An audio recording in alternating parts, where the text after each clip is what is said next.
राजन, उत्तराखंड में आप सभी का स्वागत है। मैं हूं आपके साथ स्फूर्ति सिंह। खबरों की शुरुआत करेंगे, लेकिन उससे पहले एक नजर हेडलाइंस पर। पूर्व राज्यपाल कोश्यारी और पूर्व सीएम हरीश रावत ने एक कार्यक्रम में की शिरकत। राजनीति के सक्रियता रहने की बात पर दोनों ने ली चुटकी।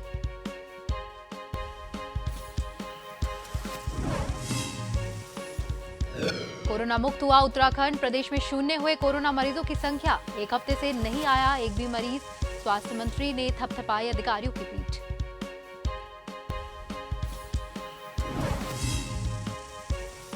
बकायेदारों पर परिवहन विभाग कसेगा शिकंजा। रोड टैक्स जमा नहीं करने वाले वाहन संचालकों के खिलाफ अभियान। 299 गाड़ियों का किया चालान।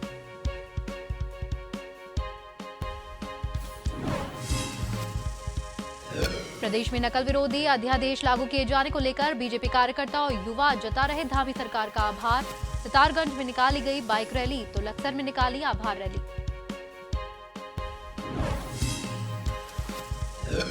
और उत्तराखंड के जोशीमठ मध्य हिमालय क्षेत्रों में बुरांस की लालिमा पुष्प में सफेदी और गुलाबीपन करता है आकर्षित। आसपास के क्षेत्रों में बिखेर रहा लालिमा।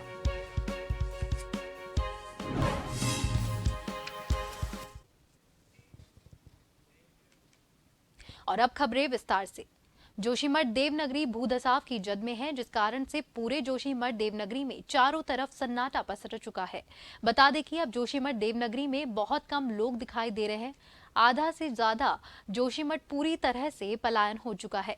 बड़ी बात तो यह है कि जोशीमठ में आपदा की मार इस वक्त स्थानीय लोगों से लेकर वाहन स्वामी तक झेल रहे हैं। वाहन स्वामियों का कहना है कि जब से जोशीमठ में भूधसाव का मामला सामने आया है, तब से उन लोगों की रोजी रोटी पर भी संकट पैदा हो चुका है। वाहन स्वामी से लेकर वाहन चलाने वाले चालकों का कहना है कि उनके आगे इस वक्त काफी संकट पैदा हुआ है। वे लोग अपने वाहनों से ना ही टैक्स जमा कर पा रहे हैं और ना ही इंश्योरेंस जमा करवा रहे हैं और ना ही उनके वाहन इधर उधर जा पा रहे हैं।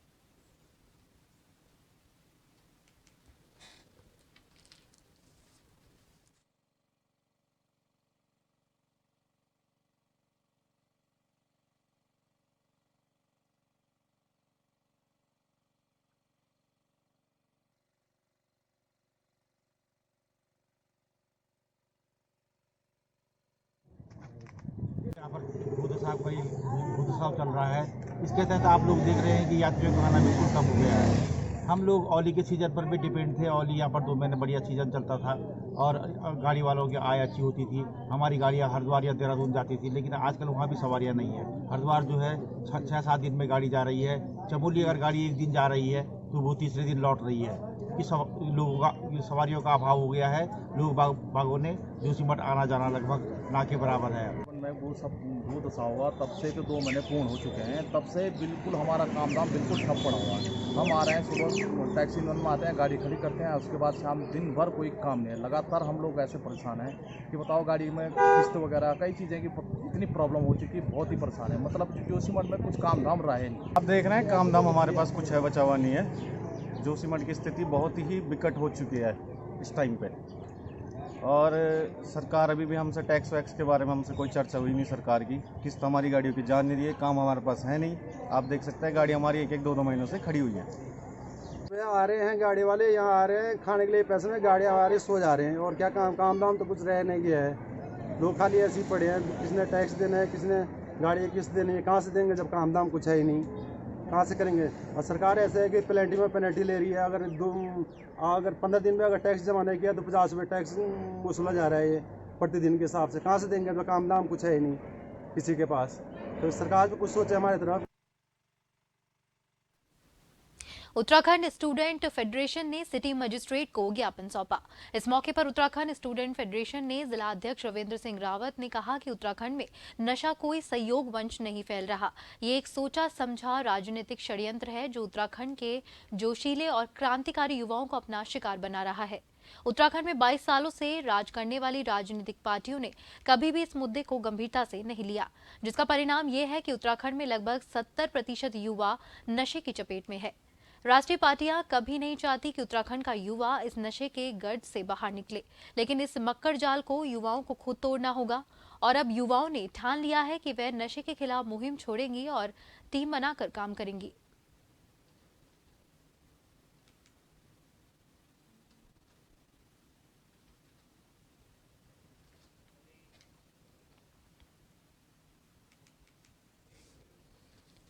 पिछले 3 सालों से कोरोना वायरस के खौफ ने सारे जगह पर प्रदेश में बड़ी राहत मिली है। प्रदेश में 100% कोरोना वायरस खत्म हो गया है।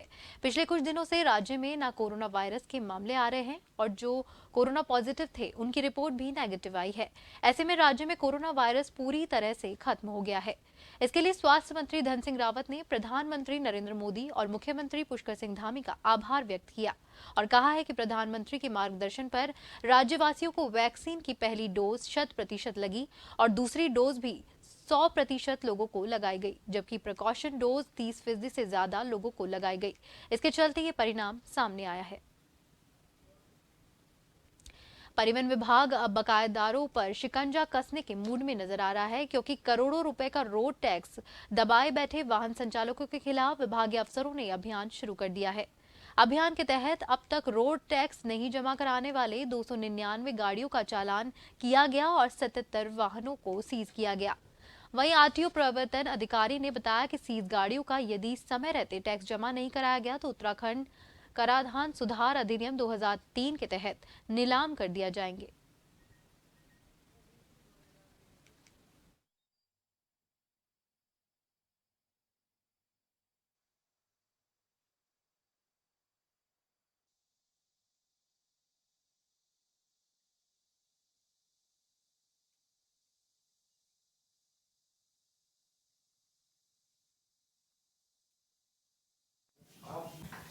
बकाया वसूली पे हमारे विभाग का बहुत ज़्यादा फोकस है। पहले भी हमारा रहा है, लेकिन अब इसको थोड़ा सा हम लोग साइंटिफिक ढंग से और एक प्लान वे में हम लोग आगे बढ़ रहे हैं। हम लोगों ने नोटिस देना शुरू किया है। नोटिस के बाद अगर रिस्पांस नहीं मिलता है, लोग अपने टैक्स को जमा नहीं करते हैं, तो हम आरसी जारी करेंगे। और सेकेंड पार्ट हमारा हो जाता है कि हम लोग इन्फोर्समेंट भी कर रहे हैं। मार्ग पे जो गाड़ियाँ चल रही हैं उनकी भी चेकिंग करते हैं। अगर उनमें टैक्स की बकाया है तो उसको हम चालान भी करते हैं और गाड़ी को सीज भी कर रहे हैं।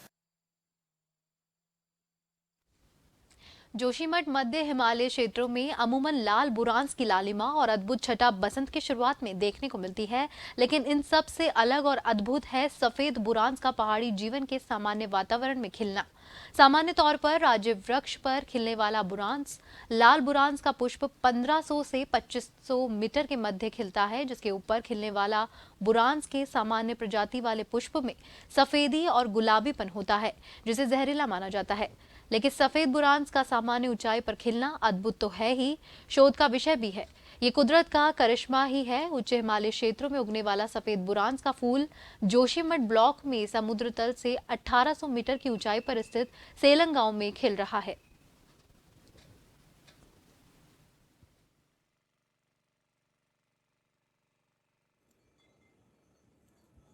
जो हमारे बुरांस है, रोडोडेंड्रन इसको बोलते हैं, तो इसका ऐसा नहीं है कि ये केवल लाल कलर का ही होगा या रेड कलर ही इसका होता है।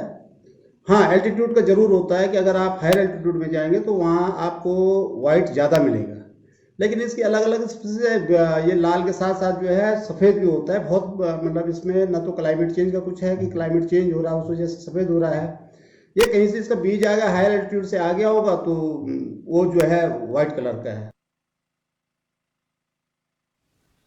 खबरों का सिलसिला यूं ही बरकरार रहेगा। फिलहाल वक्त हो गया है एक ब्रेक का।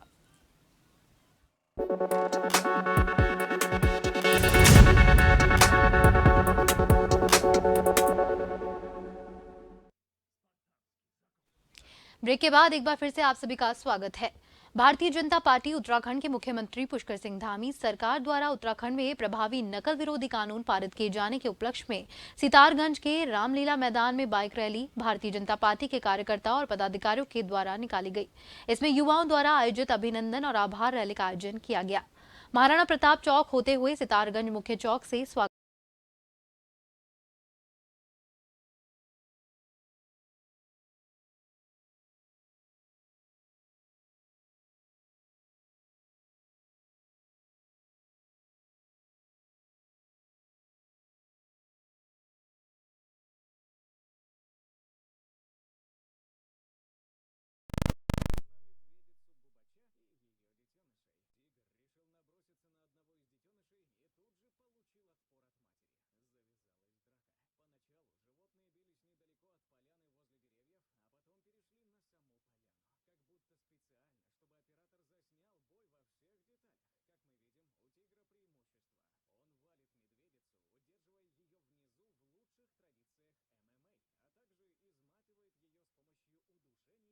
आज हम पहले युवा मोर्चा ने बाइक रैली निकाली, उसके बाद पूरे तौर पर एकत्रित हुए। आज हमने यहाँ सभी मोर्चों का स्वागत कार्यक्रम रखा था, जिसमें समस्त 7 मोर्चे हमारे अध्यक्ष उपस्थित रहे और उनका विधायक कैबिनेट मंत्री माननीय सौरभ बोगला जी के प्रतिनिधि अमरशंकर दुबे जी और मैं भारतीय जनता पार्टी से मंडल अध्यक्ष, हम लोगों ने इनका स्वागत किया। पुष्कर सिंह धामी जी के द्वारा जो उत्तराखंड में नकल विरोधी कानून पारित किया गया है, इसके लिए उत्तराखंड सहित सितारगंज के सभी युवा काफी खुश हैं। आज सितारगंज युवा मोर्चा के नेतृत्व में एक विशाल बाइक रैली का आयोजन किया गया, जिसमें सितारगंज के युवाओं ने बढ़ चढ़ कर हिस्सा लिया। हम पुष्कर सिंह धामी जी, हम उनकी समस्त कैबिनेट का और उत्तराखंड सरकार का बहुत बहुत लक्सर में बीजेपी युवा मोर्चा के जिला प्रभारी जितेंद्र चौधरी ने अगुवाई में मोर्चा कार्यकर्ताओं ने नकल विरोधी अध्यादेश लागू किए जाने के समर्थन में प्रदेश सरकार के लिए आभार रैली निकालकर सरकार का धन्यवाद अदा किया। लक्सर ने रुड़की तिराहे से शुरू होकर यह आभार रैली नगर के गोवर्धनपुर रोड मोहल्ला मेन बाजार होते हुए शुगर मिल गेट पर संपन्न हुई। इस दौरान भारतीय जनता पार्टी युवा मोर्चा के जिला प्रभारी जितेंद्र चौधरी ने कहा कि जिस तरह से प्रदेश में नकल माफिया हावी था और मेधावी छात्रों और युवाओं के भविष्य पर डकैती डालने का काम नकल द्वारा किया जा रहा था, अब प्रदेश के मुख्यमंत्री पुष्कर सिंह धामी ने देश का सबसे सख्त कानून लागू कर नकल माफियाओं पर अंकुश लगाने के साथ ही युवाओं के भविष्य को सिक्योर करने का काम किया है। उन्होंने कहा कि नकल विरोधी अध्यादेश लागू होने से युवाओं को जहां बेहतर अवसर मिलेंगे, तो वहीं प्रदेश में स्वच्छ और साफ सुथरे अधिकारी कर्मचारियों की भर्ती होगी और प्रदेश पूरे देश में एक अलग अहमियत में मिसाल पेश करेगा।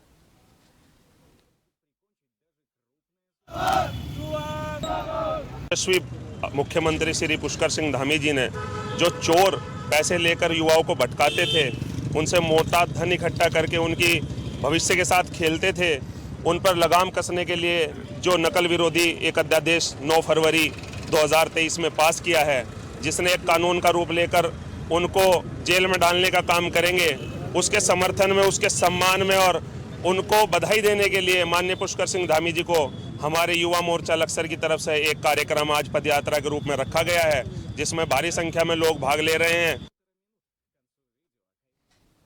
फायर सीजन शुरू होते ही कॉर्बेट प्रशासन ने वनों और वन्य जीवों की सुरक्षा को लेकर बिजरानी रेंज के आमडंडा से सालवंदे क्षेत्र तक फ्लैग मार्च निकाला।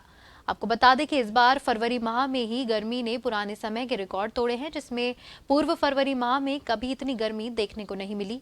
वहीं बढ़ती गर्मी की वजह से उत्तराखंड के कई क्षेत्रों में वनाग्नि की घटनाएं हो रही है, वनाग्नि की घटनाएं सामने आ रही है, जिसको लेकर वनों और वन्य जीवों से बाहुल्य रहने वाले क्षेत्र कॉर्बेट पार्क में भी कॉर्बेट प्रशासन ने कमर कस ली है।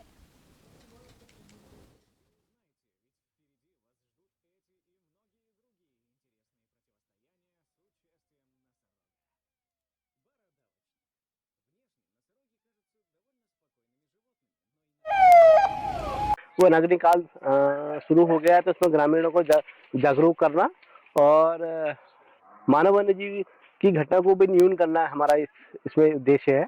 और आग के लगने पे तुरंत नजदीकी वन चौकी को संपर्क करके ये ग्रामीणों को हम जागरूक कर रहे हैं और जंगल में आग जहां भी दिखे वहां आप तुरंत वन विभाग को सूचित करें।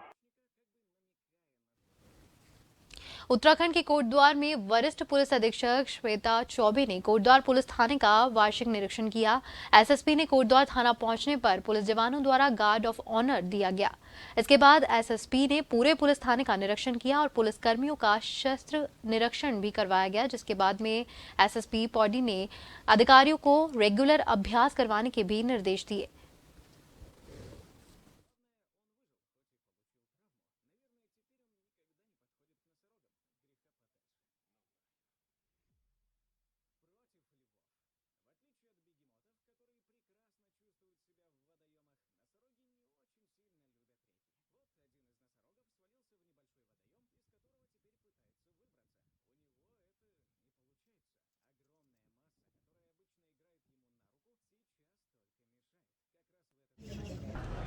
कोटद्वार थाने का वार्षिक निरीक्षण किया। जो थाने की बेसिकली हमारी फंक्शनिंग है, वर्किंग है, उसको बारीकी से चेक किया गया।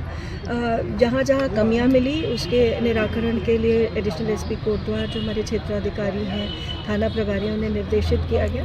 बेसिकली जो हमारा राजकीय संपत्ति रहती है उसका मिलान, जो हमारा लावारिस माल है या माल मुकदमाती है, एमवी एक्ट से संबंधित जो हमारे वाहन थानों में रहते हैं, उसका टाइमली निस्तारण, उसके लिए निर्देश दिए गए। प्रदेश के पूर्व मुख्यमंत्री और महाराष्ट्र के पूर्व राज्यपाल भगत सिंह कोश्यारी अब उत्तराखंड में पहुंचने के बाद लगातार अलग अलग कार्यक्रमों में अपनी उपस्थिति दर्ज करवा रहे हैं और इसी के तहत देहरादून में भी एक कार्यक्रम हुआ जहां पर भगत सिंह कोश्यारी पहुंचे। इस कार्यक्रम में भगत सिंह कोश्यारी ने अपनी राजनीति की अगली पारी से जहां खुद को दूर करने की बात कही, तो वहीं उत्तराखंड के एक और पूर्व मुख्यमंत्री हरीश रावत पर चुटकी भी ली। जब भगत सिंह कोश्यारी से पूछा गया कि हरीश रावत भी अपने आप को सक्रिय राजनीति से दूर रखने की बात कर रहे हैं, इसके साथ ही वह कह रहे हैं कि वह प्रदेश के लिए लगातार काम करते रहेंगे, तो क्या आप भी उनके साथ मिलकर प्रदेश के लिए काम करेंगे? इसके बाद भगत सिंह कोश्यारी ने हरीश रावत पर चुटकी लेते हुए कहा कि हरीश रावत बहुत अच्छा काम कर रहे हैं, लेकिन मैं अब हरीश रावत की तरह कभी भी 1 घंटे का मान नहीं रखूंगा।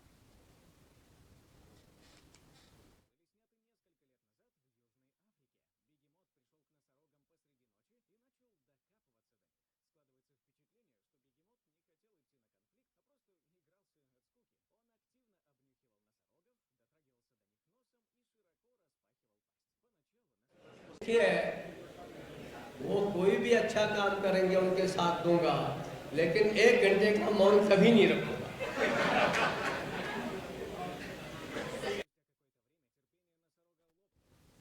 प्रदेश का किसान गन्ना मूल्य घोषित किए जाने को लेकर लगातार सरकार से मांग कर रहा है। वहीं कृषि मंत्री गणेश जोशी ने गन्ना मूल्य घोषित किए जाने को लेकर बड़ा बयान दिया है। उन्होंने कहा है कि आगामी कैबिनेट की बैठक में जो किसानों की गन्ना मूल्य की मांग है वह निश्चित ही पूरी होगी, जिस पर चर्चा की जा रही है। आपको बता दें कि शुक्रवार को बीजेपी के द्वारा लक्सर में आयोजित किसान सम्मान कार्यक्रम में कृषि मंत्री गणेश जोशी मुख्य अतिथि के तौर पर शिरकत करने पहुंचे, जहां उन्होंने मीडिया कर्मियों से पूछे गए गन्ना मूल्य घोषित न किए जाने के सवाल पर जवाब देते हुए कहा कि गन्ना मूल्य घोषित किए जाने को लेकर चर्चा की जा रही है। उन्हें यकीन है कि आने वाली जो कैबिनेट की बैठक होगी उसमें निश्चित ही ये विषय आएगा और जो किसानों की गन्ना मूल्य की मांग होगी वो पूरी होगी। एक बैठक हमारी हुई है क्योंकि अक्सर आपने देखा होगा हम उत्तर प्रदेश से अलग हुए हैं और कहीं ना कहीं हम इस चीज़ को देखते हैं कि उत्तर प्रदेश क्या कर रहा है। हालांकि गन्ना मंत्रालय मेरे पास नहीं है, मेरे पास कृषि जरूर है, लेकिन गन्ना मंत्री हमारे बहुगुणा जी हैं। लेकिन जैसा मुझे जानकारी है अभी इस विषय में लगातार चर्चा हुई है, कैबिनेट में बात होती है और निश्चित इस कैबिनेट में जो होने वाली है ये विषय आएगा और जो किसानों को गन्ने के मूल्य बनाने की मांग है वो पूरी होगी।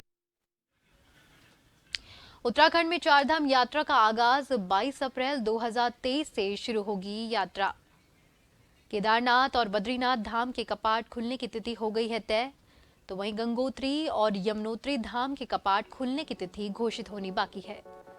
अब तक शुक्रवार शाम 6 बजे तक 97,000 यात्रियों का हुआ ऑनलाइन पंजीकरण। पहले दिन 31,382 यात्रियों ने पंजीकरण करवाया था।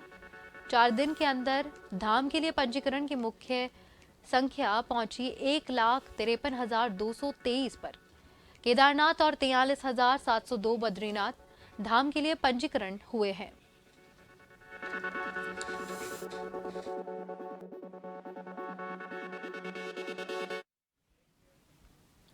इसी के साथ जन उत्तराखंड में फिलहाल के लिए इतना ही। मुझे दीजिए इजाजत। नमस्कार।